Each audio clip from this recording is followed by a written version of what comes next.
Om Sahana Vavatu Sahanau Bhunaktu Sahaviryam Karavavahai Tejasvinavadhitamastu ma vidvishavahai. Om Shanti Shanti Shanti.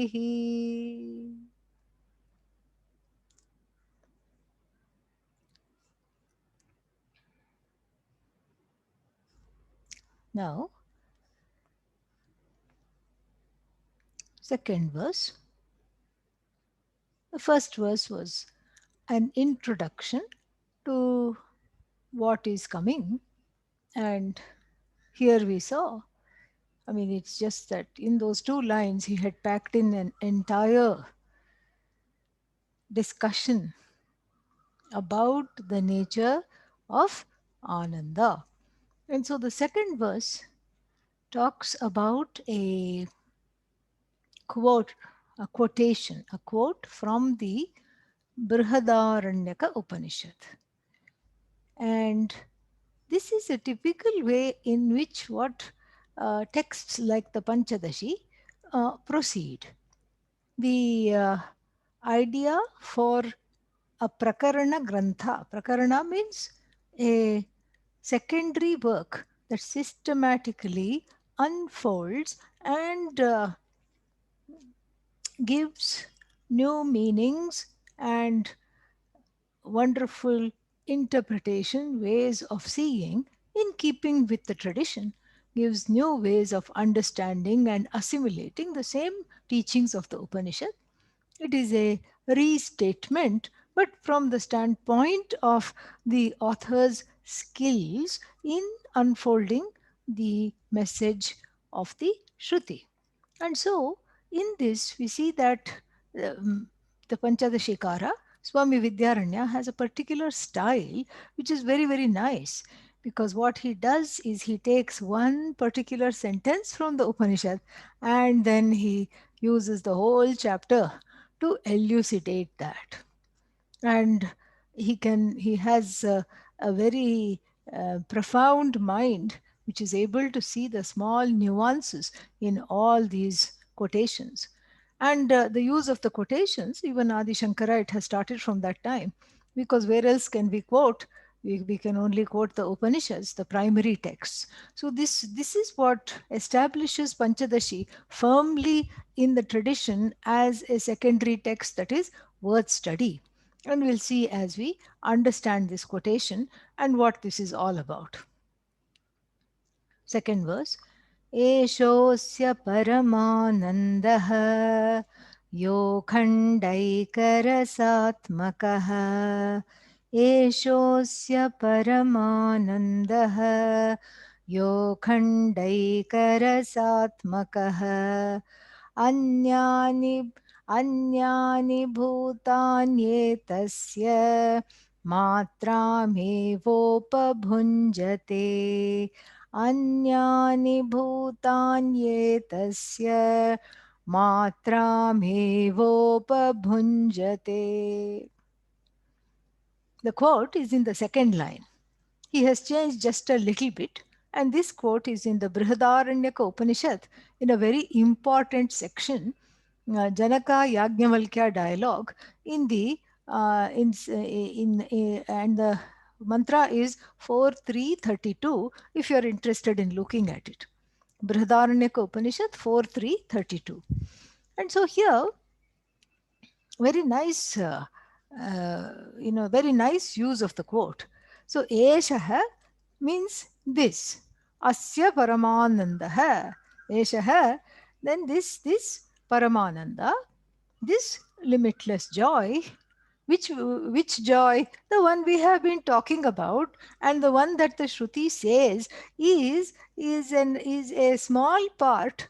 Is actually a small part that of which is enjoyed in the everyday life of contact with the objects. So this is something that the Shruti has established, and this Paramananda, this Eshaha goes is referring to the first line. Okay, so this Ananda, which is Prakritam, which is under discussion, because what other Ananda is there? Already we have established there is only one Sakshi, one Ananda, one source of this Ananda. And so therefore this Ananda, which is Paramananda, which is in its, in effect, it is got some attributes, or its nature is akhanda.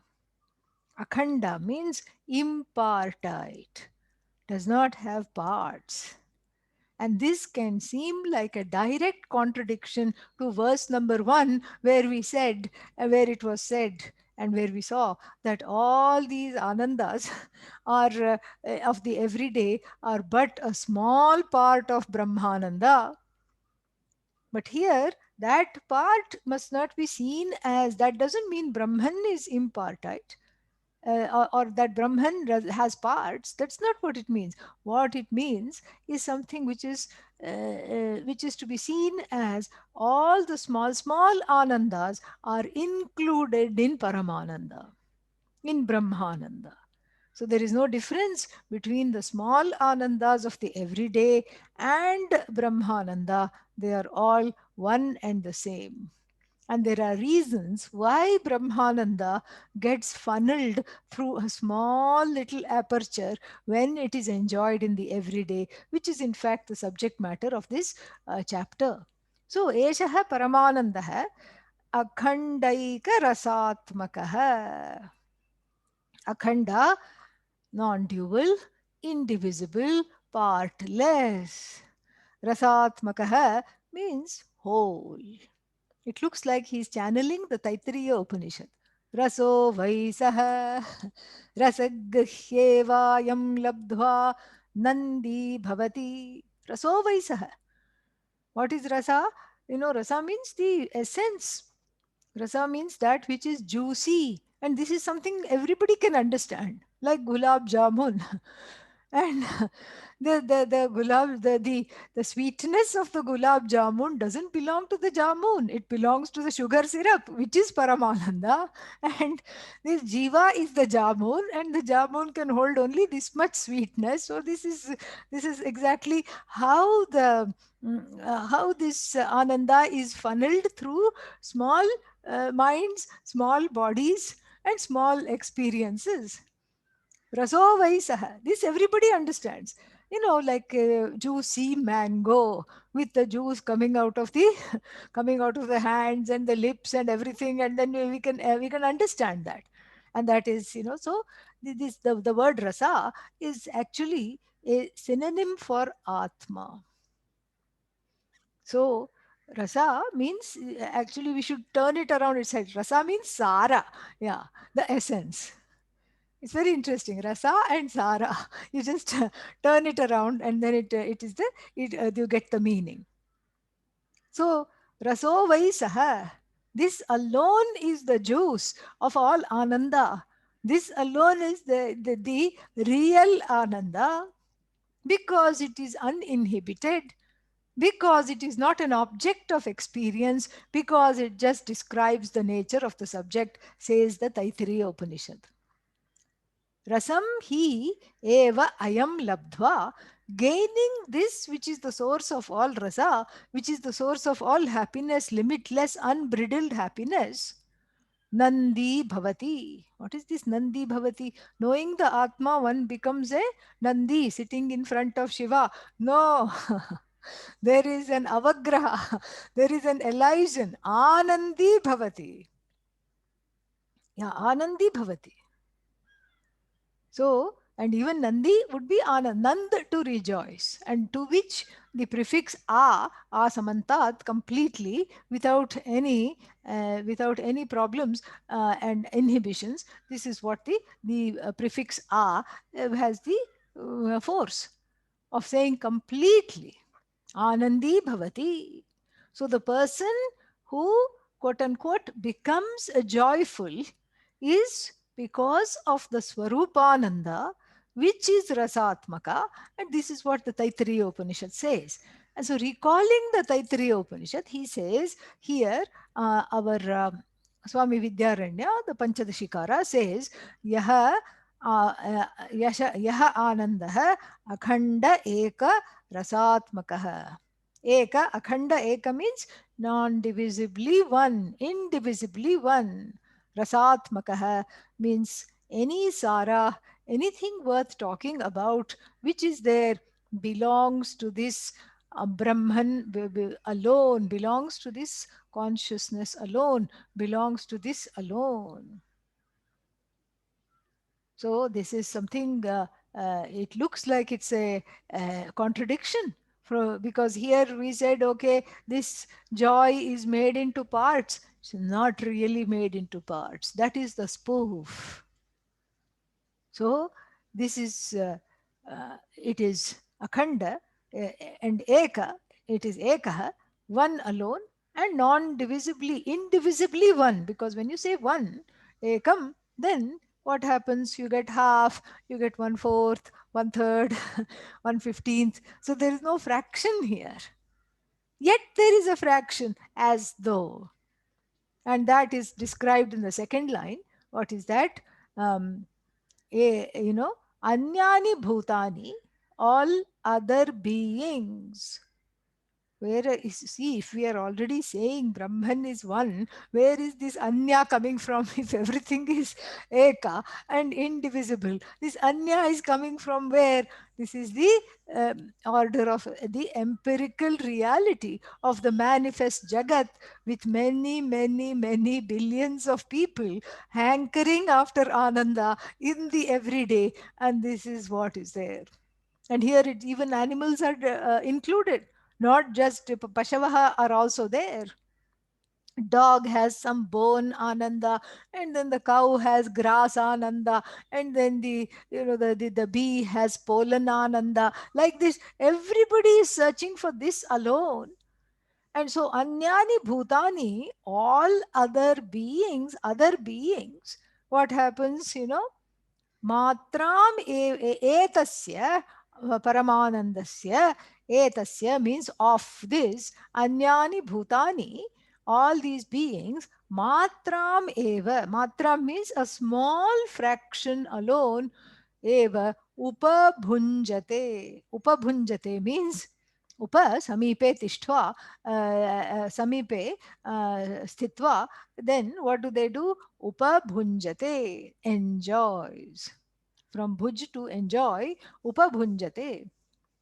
And this upa is important because it talks about the contact with the objects of joy. It talks about contact. Very, very important. And it says, the verse says that when one is in contact, upa means samipe, near. So when you go near an object that you love, and when you go towards it, what happens? There is a there is a smile. Ooh, nice. And so the contact high of getting close to the objects of delight is what is signified by this word upa. Samipe sthitva, standing or sitting close to the object of delight, meaning that that contact should be there. For what? For this transference to take place. What is the transference? The joy from coming from myself, emanating from myself, which is my own nature, due to avidya, etc. Due to avidya, agrahanam of the vastu, and anyatha grahanam, wrong apprehension, wrong comprehension, and non-comprehension of the truth of myself. This is Atma Ajnanam. Because of that, what happens? I transfer the joy which is mine and me alone on to the objects. Like the celebrated and the common story that we have seen here, in other contexts in Vedanta classes, the dog and the bone story. And everybody knows this. So the dry bone is enjoyed by the dog, so to speak, and the The gums are being scraped by the dry, sharp edges of the bone, causing the gums of the dog to bleed, and the dog slurps up the juice, rasa. And then what does the dog say? Oh, what a juicy bone. And we may smile at this story about the and be very indulgent about the foolishness of the dog. But what about the dogged jiva that is convinced that the objects alone cause this joy? And so there is a transference, and adhyasa has taken place. Adhyasa means a transference. A transference means, what is transference? Transference means I have made a wrong perception. I have seen something in something else which is not there. Recall Adi Shankara's definition of adhyasa: atasmin tad buddhi. Atasmin min means in not that, whatever that is. You know, Shuktika. Shuktika is mother of pearl. Shuktikayam, in the mother of pearl, which is not Rajat, which is not silver, Rajat Buddhi. Rajat Buddhi. Silver Buddhi in not silver. It is not silver.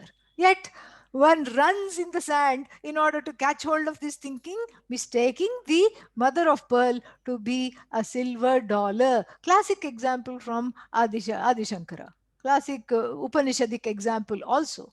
In the tradition, this is a commonly used example.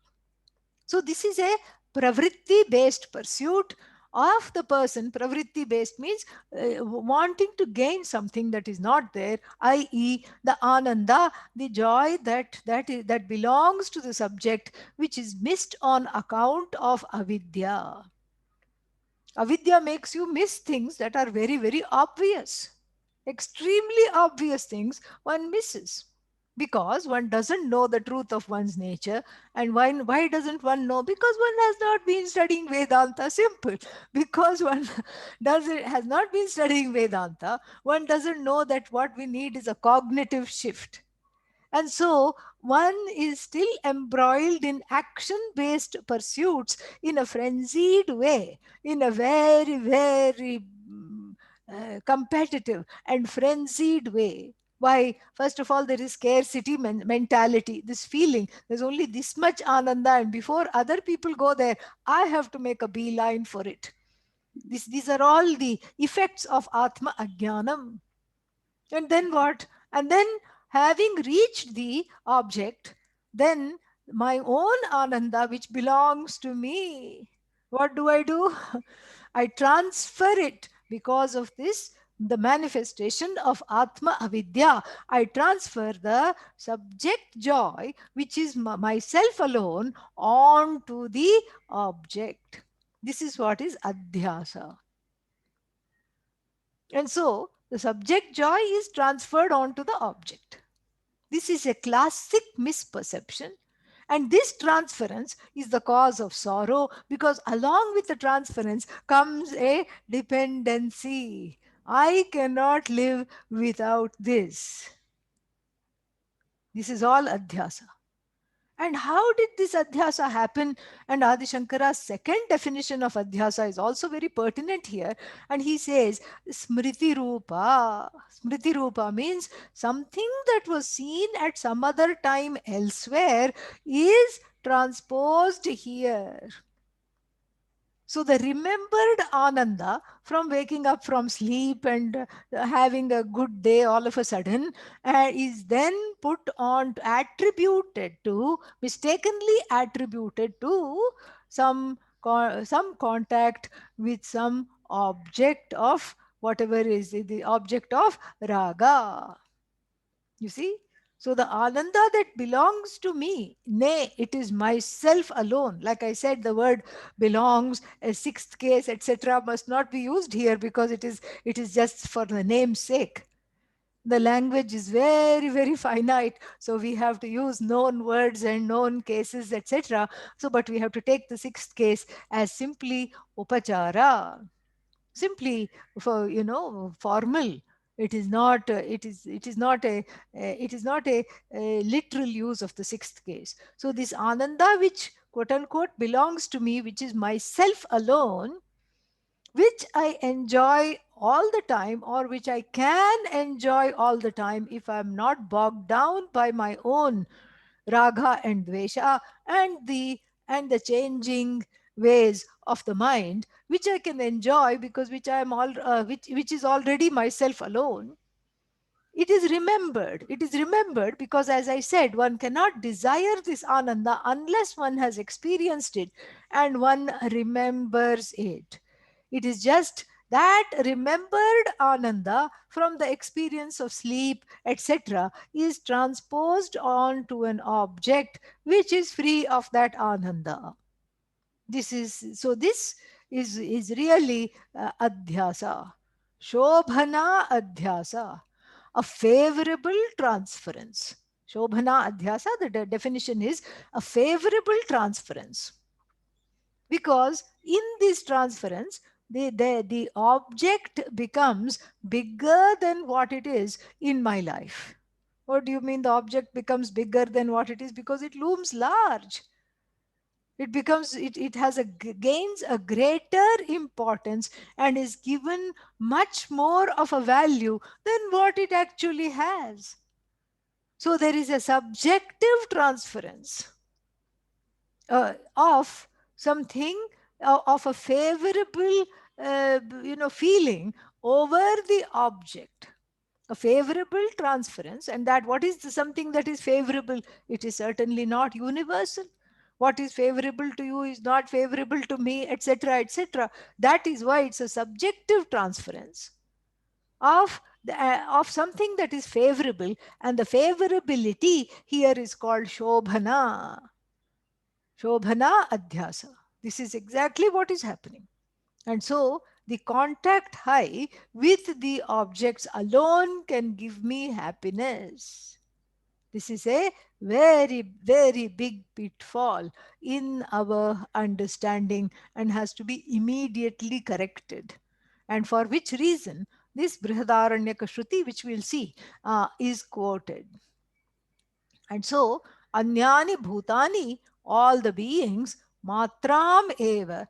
Matra means as a result of this favorable transference, Shobhana Adhyasa, what happens when you get clingy to a particular person? You cling on to the person, you cling on to the object, you cling on to the event.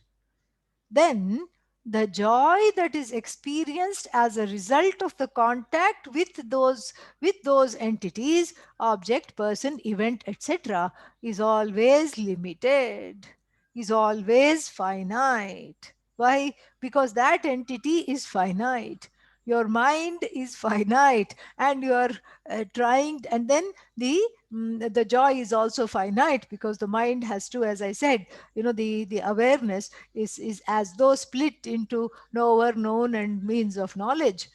And so therefore the the end result here is not akhandaika rasatmakaha. The enjoyment here is not something that is purna. There is no purnatvam. So every contact with any object is results in apurnata, incompleteness. Already one was feeling limited. So what to do? Maybe I should get married, thought the person. And then the person who agreed to marry this person also thought, maybe I should get married because I'm feeling incomplete. Limited plus limited, doubly limited. Incomplete plus incomplete, doubly incomplete. This is, and the whole thing is a setup for disappointment. Every pursuit is a setup for disappointment if you think it is going to bring you joy. If you think it is going to give you uninhibited universal joy, then it is an infinite joy, eternal joy, whatever you want to call it. It is a setup, and that setup is called adhyasa, shobhana adhyasa. A favorable, the setup is based on a subjective transference, thinking that this object can make me happy. Why? Because of the memory. Last time it made me happy, so this time also it will make me happy. Last time I went on a holiday and I had a good time. I was by the water and it was just a wonderful time. So this time also I can go to this happy place and have a nice time. And so saying, the person booked the tickets for the whole family. And then what? They didn't know that the pandemic was going to come. Then, by the time they booked the ticket well in advance, by the time for the holiday came, what happened?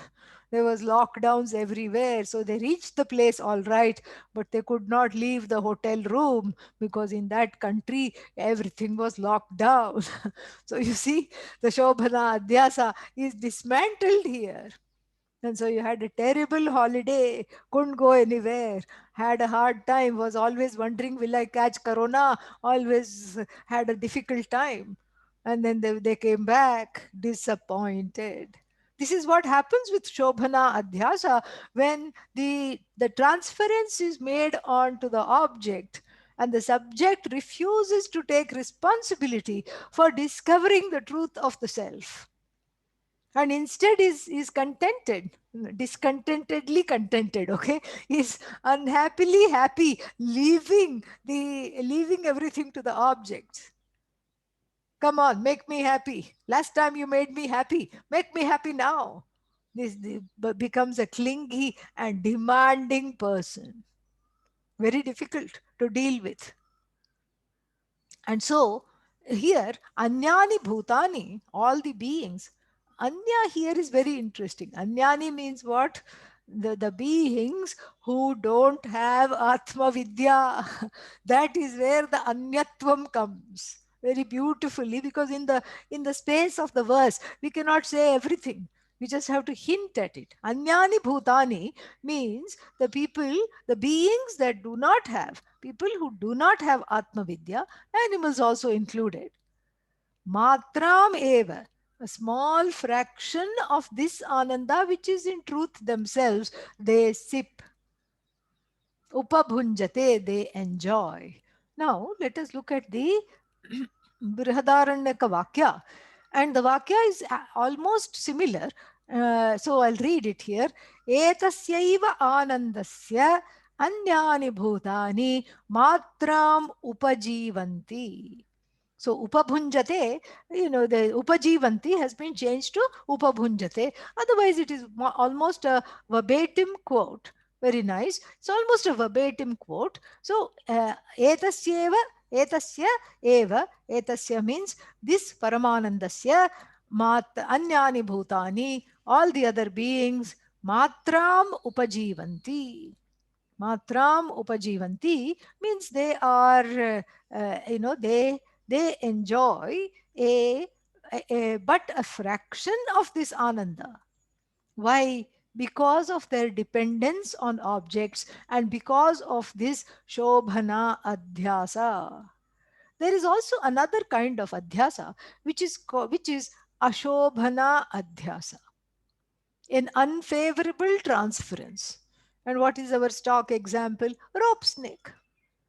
Rope snake, unfavorable transference. The fear based snake sitting in the head is projected onto the rope, which is a non snake. And so, this kind of adhyasa also comes from the search for ananda, from the elusive search for ananda. Only this kind of behavior also comes.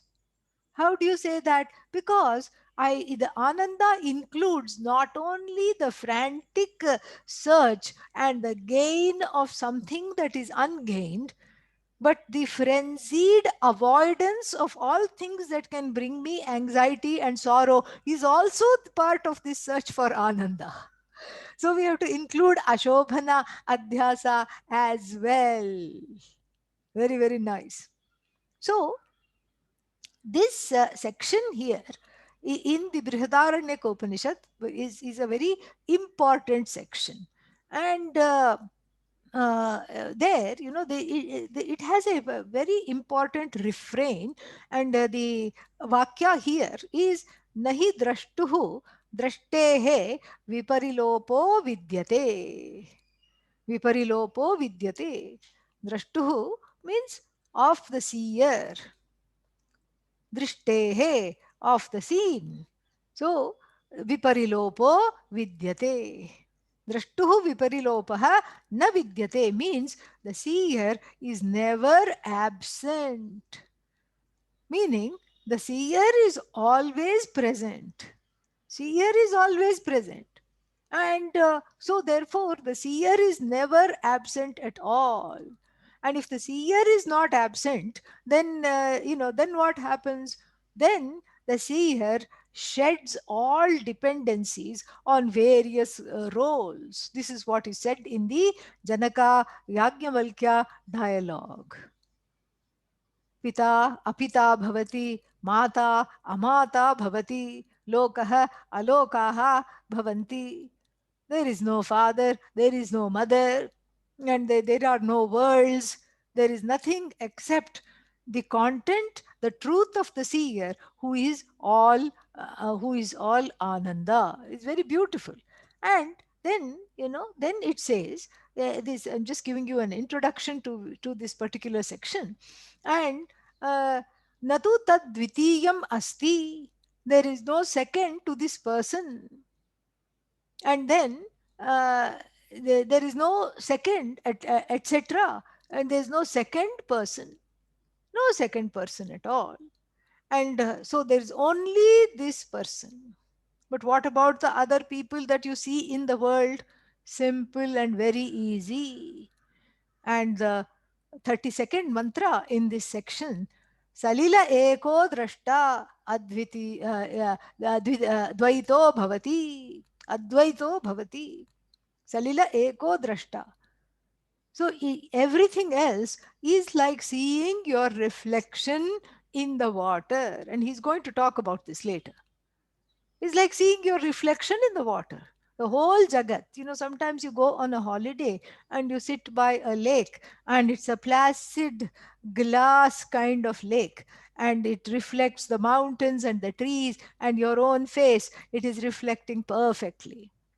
And it's a still day without a lot of wind causing the ripple effect in the water. And then you have a mirror lake reflecting the whole Jagat around you, including your own body, mind, sense complex. So everything that you see here is but a reflection of yourself. This is what this 32nd mantra says. And then it says, Etasya anandasya esha asya paramagatihi. This is the ultimate to gain in Vedanta.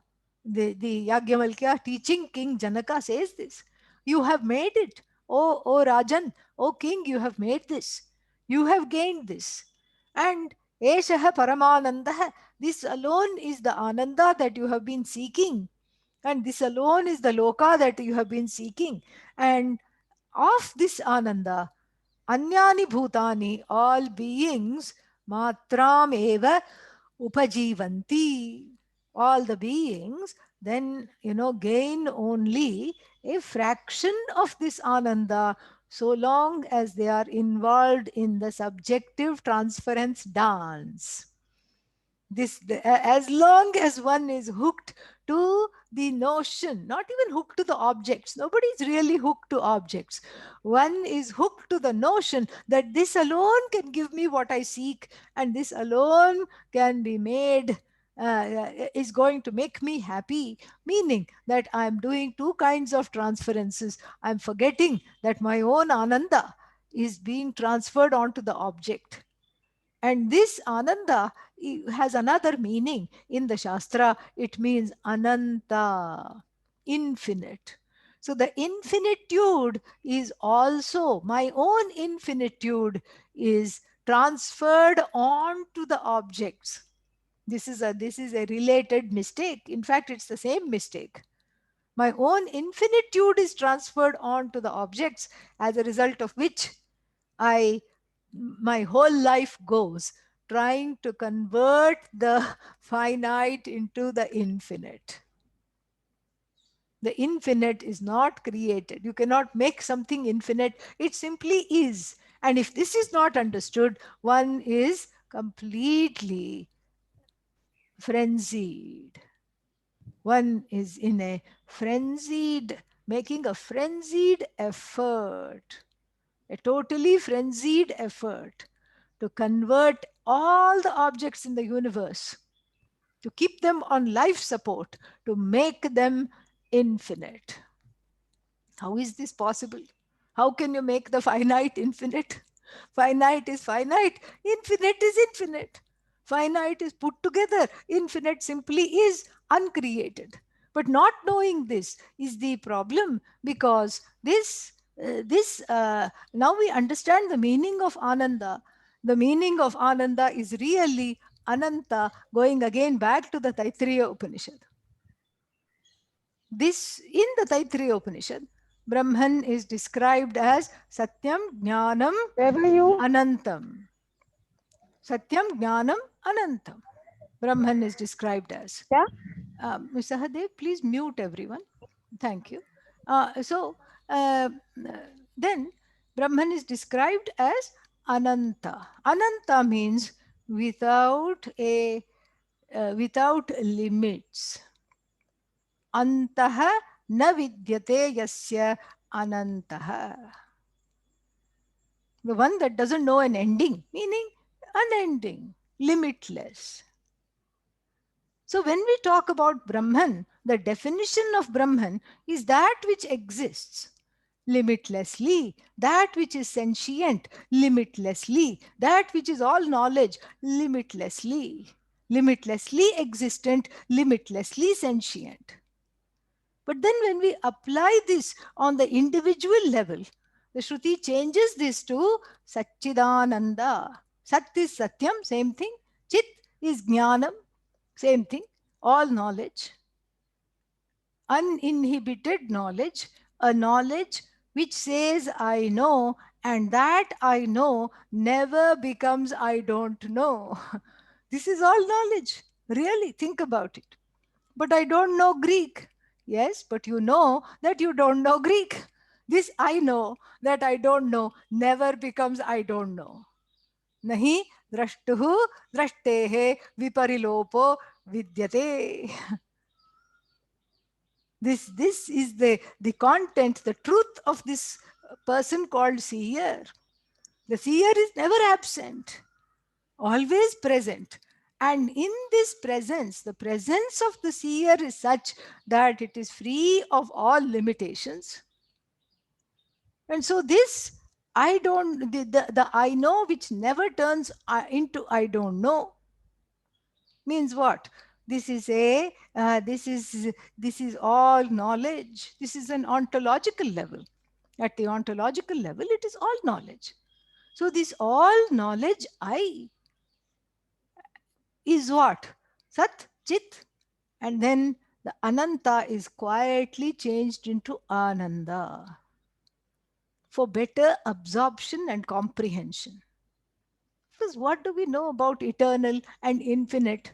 Only they are words of which we know the spelling. That's all. We don't know infinite other than the spelling. Infinite means what? Something that hangs around, I told you earlier, something that hangs around in time for a long time. This is not infinite. Something that hangs around in time. We don't know. Being under the time-space matrix, being caught, so to speak, we don't know what is that which is timeless. In fact, the timeless I is searching for timelessness. The I that is unencumbered or unconditioned by space is searching for that which transcends space. This is the spoof. And so the Ananta, the Anantyam, is converted into Ananda, for better comprehension. Otherwise, you don't know what Ananda is. Sorry, what Ananta is. But Ananda one knows because everybody has had gulab jamun, chocolate cake, ice cream, all these things, and then been very, very happy, at least for a short time. Matrameva upajivanti, upabhunkte. The person knows. Ah, yes. And the person, of course, goes to sleep every night and then can't wait to get to bed. Can't, and then, but not the other way around. Wants to not get up. Once going to sleep, I want to just be asleep all the time, and because there is ananda. So we see the compassion of the Shruti that has changed slightly the Ananta into Ananda that we can enjoy. So, in trying to milk the objects for some small happinesses, what I am doing is trying to convert the finite objects into the infinite. Think of how stressful that is, and not to mention impossible. So the whole life goes in frenzied efforts, totally frenzied efforts, trying to convert the finite into infinite in the hope that I will become more satisfied, more happy, less stressed, less burdened. But actually, the opposite is happening. And so all these beings who operate in samsara from this frenzied effort to gain happiness from the objects are like going to the ocean with a small little thimble. Thimble, they used to put embroidery, people who do embroidery and all put it like a protection for the fingers. It's a small little thing which just covers the middle finger. Okay. And so you can imagine how small it is. A little metal kind of a cup that you put on, and then the people who do embroidery and also that they don't sewing, they don't prick their finger. And so you take this thimble into into the ocean, which really belongs to you, but you don't know that. And then you try to take a little thimble of water and then say, aha, this is exactly matrameva upajivanti. Anyani bhutani matrameva upajivanti. And then, elsewhere in this same section on this Yagyavalkya Janaka dialogue, elsewhere, I'm looking for it, but I'm not able to exactly find that quote. But now, never mind. I know the essence of it, so it's enough. So elsewhere it says, अन्यत् सन् अन्यत् पश्यति अन्यत् सन् अन्यत् शृणोति अन्यत् सन् अन्यत् विजानाति. So, as a result of this separation from the ananta, from the anantya, from the infinitude which is oneself, one makes a differentiation between one and the other. Being separate sees everything as discrete. Anyat san. I consider myself away from everything else, a separate, discrete individual. And as long as one does that, then one sees everything and everybody else as different. Anyat san, anyat shrinoti. So the object of that which is heard is other than myself. The object of that which is seen is other than myself. The object of that which is experienced is other than myself. And if this is the understanding, then this is a cause for anxiety and sorrow because there are too many things other than myself. There is only one small little me, always frightened of everything, that is anatma. As the same Brihadaranyaka Upanishad says elsewhere, Dvaitadhi bhayam bhavati. The cause of fear is duality. And this duality doesn't really exist. It's a construct, it's a prasada of Atma Avidya. It's a construct and it's a gift, it's a present of avidya. It's the present of self ignorance, which makes one afraid. Anyat san, anyat shrinoti, anyat vijanati, anyat jigrati. Everything is, all the sense experiences are other than myself. The sense objects are other than myself. Other people also competing for the same sense objects are also other than myself. Under this apprehension, the one, the jiva continues to be finite, continues to be miserable. Now the jnani understands that this ananda is not produced. And if it is not produced, then suddenly one finds that one has a lot of free time. Think about this. So much free time. Because the 9/10 of the life is engaged in producing ananda, quote unquote, producing ananda, which cannot be produced because which simply already is. And what about the 1/10 of the life? That is for brushing teeth and taking shower. That's all. That's all it is. The rest of the life, 9/10 of one's day, 9/10 of one's week, 9/10 of each year, 9/10 of the life is engaged in a frenetic activity to produce ananda. Think about this. This is really huge. And if you didn't do that, why? Because you understood this.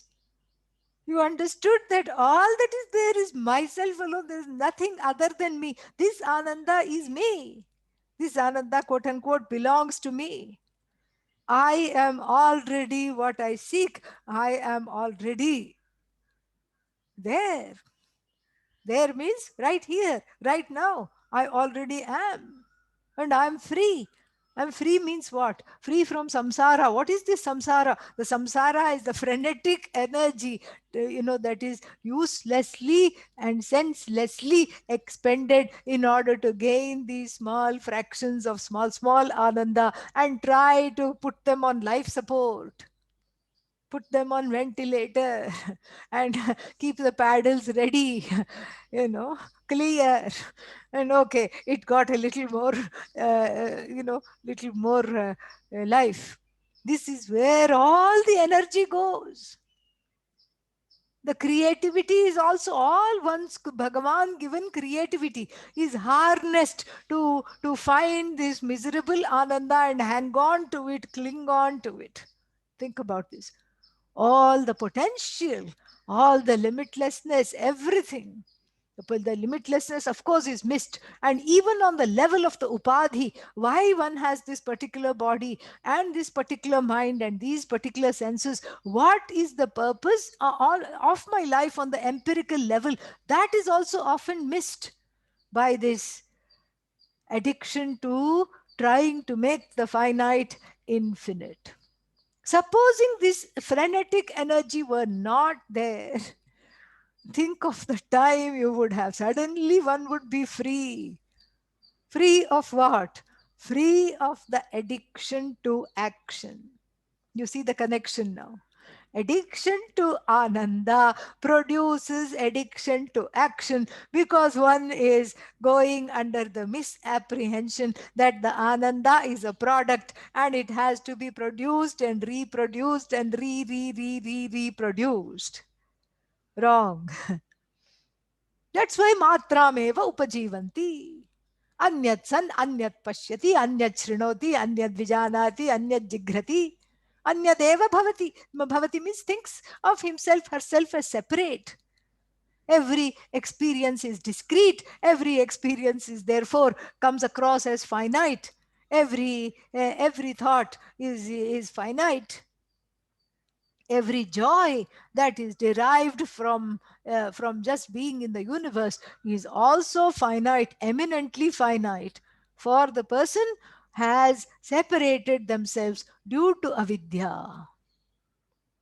Anyadeva pashyati, anyadeva jigrati, anyadeva vijanati. And then what? Now the flip side is also given.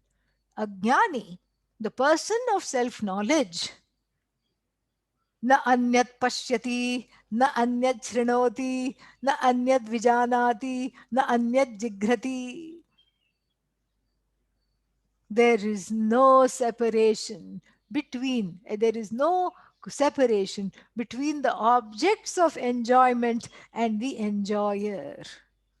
Cognitively, the person, due to the grace of the Guru and due to the committed pursuit of this knowledge, has understood without a shadow of doubt that there is none other than me. So, what is ice cream? Me. You enjoy it, but you know it is not something other than me. What is holiday? Me. What are the trees? Me. The sun, the light of the sun that warms up everything? Me. What is a bright summer's day? Me. What is the sunset? Me.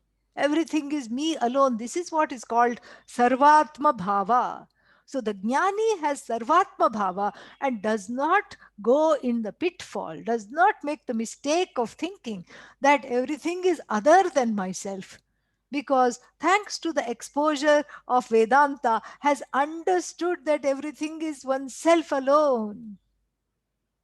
And therefore, there is no there is no mistake. And then the penchant for action is dropped. All action is because of the desire for ananda. Karma pravritti, karma pravartakaha, kama syat, Adi Shankara says in the introduction to the Taittiriya Upanishad. Karma pravritti kama syat pravartakatvat. So the pravritti means the predilection for karma, action. The predilection for action is desire. Why? Because the desire does not sit still in the mind. It produces a pressure known in the Gita as Vega. It produces a pressure and prayunkte, pricks you, keeps on, prods you towards action. So this kama is the direct descendant of avidya. Avidya morphs into kama, kama morphs into karma, karma morphs into karma phala, karma phala morphs into punarjanma. This is what is called avidya kama karma shrinkhala in Sanskrit. And in English, what is it called? The family tree of avidya. That is what it is called. So this is kind of a loop. Avidya, self-ignorance. Because of self-ignorance, I feel incomplete, unloved, alienated. And then, so the desire to be full of ananda arises because I don't know that I'm already full. I'm already purna. And the desire for fullness gives rise to action because there is another mistake made here, thinking that the infinite is a product and then it can be produced by action. And then what? Then after that, then the action, of course, following the law of karma gives results of action, which one immediately rejects because they're always less than what one expected. So then there is more action because there are more desires. And the desires are also transferred. And if you ask people, no, no, no, I'm not in search of Ananta. I just want a happy married life. That is itself a search for Ananta. This is a transference that I talked about earlier. And then because of this transference, then the one becomes a frenzied actor. And the results of action, if they are favorable, you want to reproduce them again. If they are unfavorable, you want to cancel it and try again. And one is caught in the loop of action and result of action, action and result of action, life after life after life. How sad. What a sad life. Very, very, very, very sad. And then what? So this is then the feeling of loneliness comes. Loneliness comes. Alienation from oneself, from Ishvara, from the Jagat. Despondency. And how can despair not come? Because lifetime after lifetime of trying to convert the finite into infinite is, if it doesn't lead to depression, I don't know what will. Despair naturally comes. And it is always the desperate person who comes to Vedanta. If you are able to gain some small happiness from the world, you are not interested in Vedanta, really. You continue as usual. But if two conditions are met, first you are a thinking person, and then you understand, oh no, you have Viveka, condition number one. And then condition number two, you see that this impossible situation of trying to produce the infinite has led me here. Nasti akritah kritena, Mundakopanishad. Kritena karmana, by the actions that are performed, produced, kritena means produced, akritah, that which is uncreated, na asti, not that possibility of gaining the uncreated through the created or produced actions is simply not there.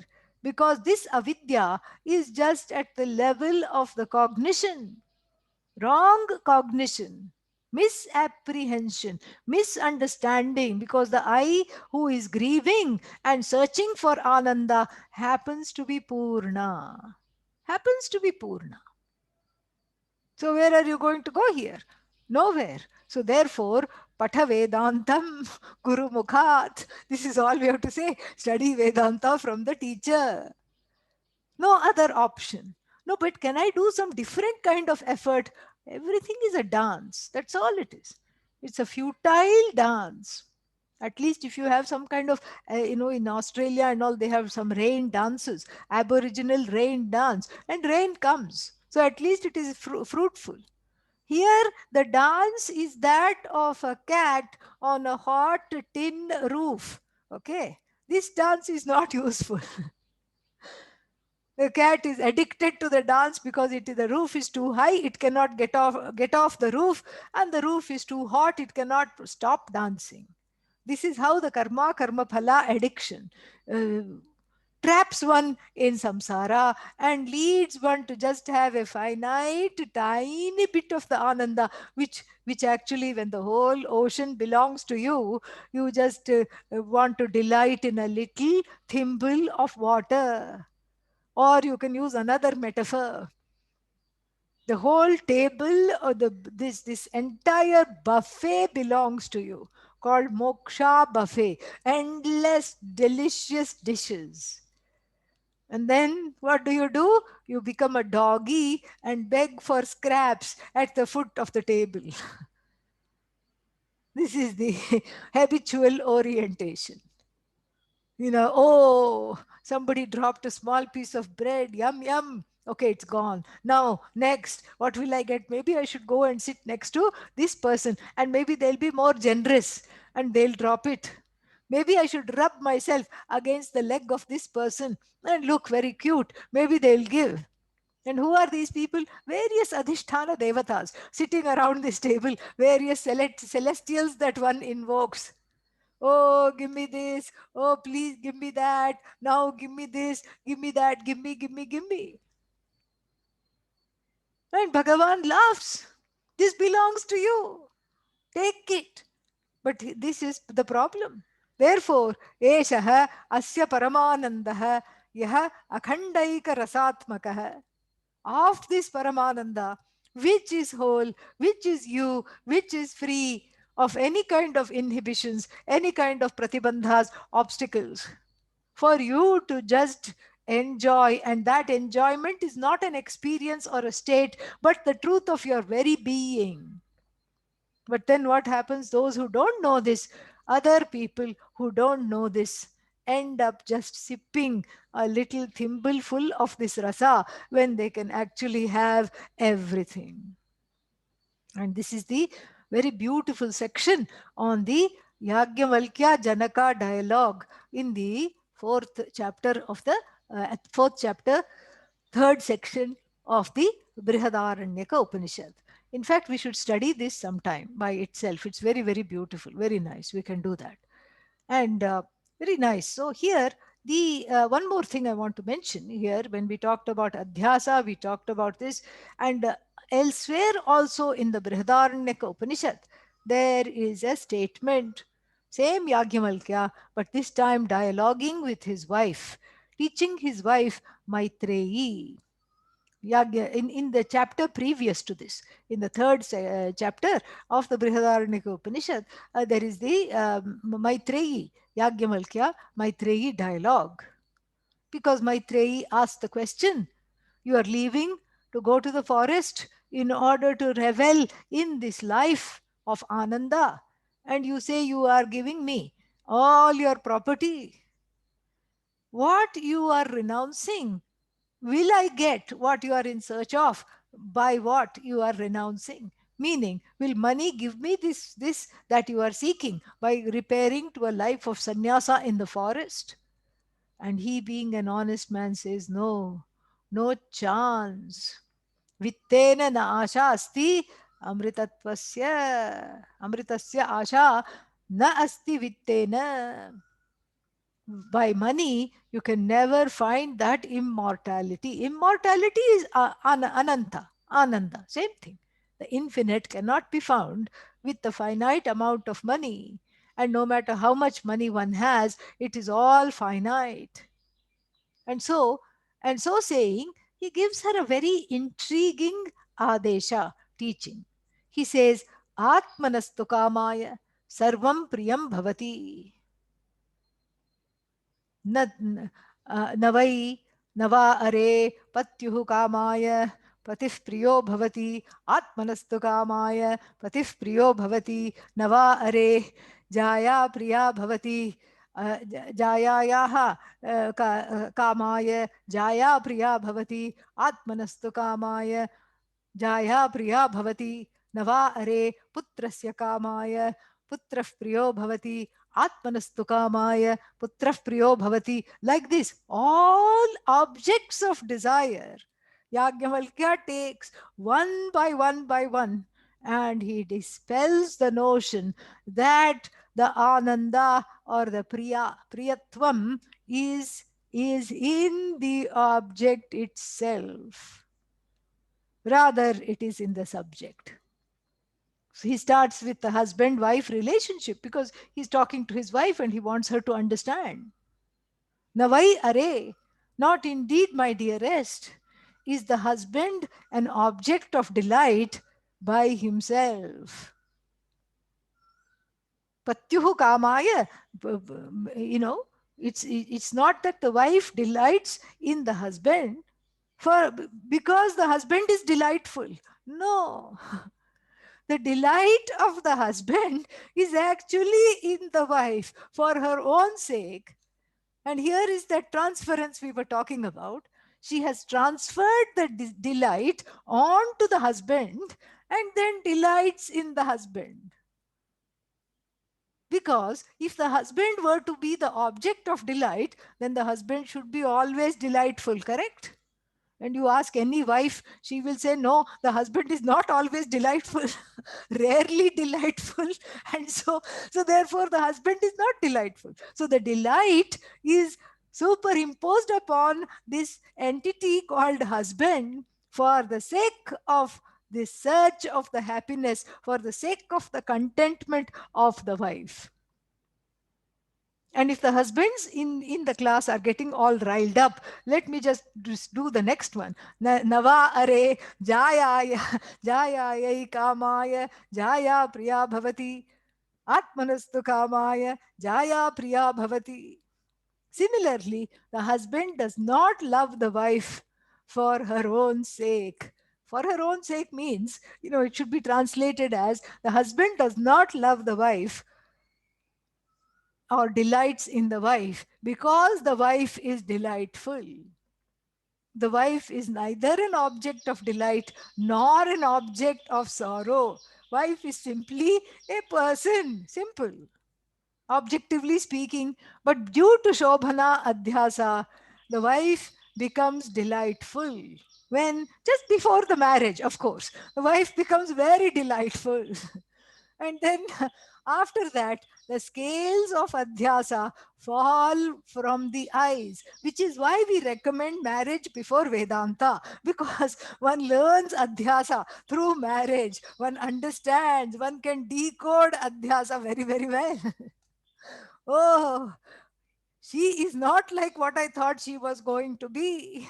He is not at all like what I thought he was going to be. See, this is Vairagya. This is, so marriage gives Viveka, marriage gives objectivity, marriage gives the ability to renounce. That is why, Vedanta should come after marriage. Very nice, because marriage is a wonderful place for growth, very good place for growth, very, very nice. And so the wife is neither delightful nor an object of sorrow, but my Shobhana Adhyasa, on the part, the Shobhana Adhyasa on the part of the husband makes the wife delightful. And then, for his own sake, for the sake of his own delight, he has unable to find the source of delight in himself, because of the penchant of objectifying it, he has projected that delight onto the persona of the wife. And then similarly, the children are not delightful for their own sake. The children are delightful because, why? Because the parents, after marriage, think that, oh, if we have children, we will be happy. So the happiness is transposed on to the children. And from there to pet dog, pet cat, any object. In fact, Yagyavalkya covers the whole gamut of things in the universe. Aesthetic pleasures, and object joys, all the things are covered in this big litany of objects he brings in 1.5 pages, and with the same refrain, atmanastu kamaya jaya priya bhavati, atmanastu kamaya putro priyo bhavati. And so, and then, and in the end, he concludes, Atmanastu kamaya sarvam priyam bhavati.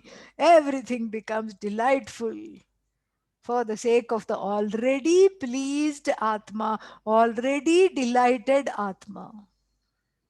The already delighted Atma, thanks to this person's idiocy, is trying to make itself delighted.